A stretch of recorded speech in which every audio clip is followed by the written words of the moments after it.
Does China own GM? People really think they do. Yeah, that happened. Did a video yesterday about GM and a lawsuit, and immediately some of the comments coming in were about, hey, China owns them. Don't you know this? It's common knowledge. What? Well, it turns out there was a video recently by a former GM engineer who spotted this out. What?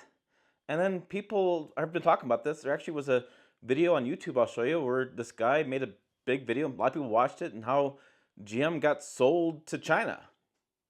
And then I said, I'm not doing a video on this. This is nonsense. And I said, you know what? If I get one more comment, I'm setting the record straight. And I got the mother of all comments. And this guy is trying to be helpful. He's like, if you didn't know this, it got sold in 2009. Obama did the sale. They're not going to make cars until Obama's out of the office. Obama made bank. They now build all GM vehicles in China, in Chinese territories. What? These people are nuts. So what really happened? What really happened is back in, what was it? There's the news, 1997. GM did a partnership with SAIC, it's a joint venture, to sell vehicles in China. Why? China is a communist country.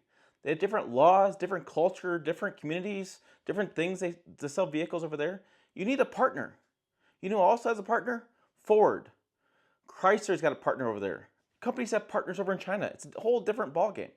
It's also a huge market. So you want to sell vehicles over there, but you need a partner. It's a communist country. The rules are completely different. So is Ford owned by China? If you go by that logic, maybe it's the same thing. Is Chrysler owned by China? Well, if you go by your logic, it's maybe the same thing. These are just joint ventures. It's common business practice. There's also a really easy way to tell that GM's not owned by China, and it's public knowledge. You can just go look at the SEC filings. Yeah, the documents they send to the government. On the filings, GM lists their headquarters. Headquarters, Michigan. The CEO, Mary Barra, she lives in Michigan. Her C-suite, her leadership team, Michigan. Why would you think they are owned by China and the factories in Michigan and Indiana and Texas and Missouri don't exist and they build all the vehicles in China?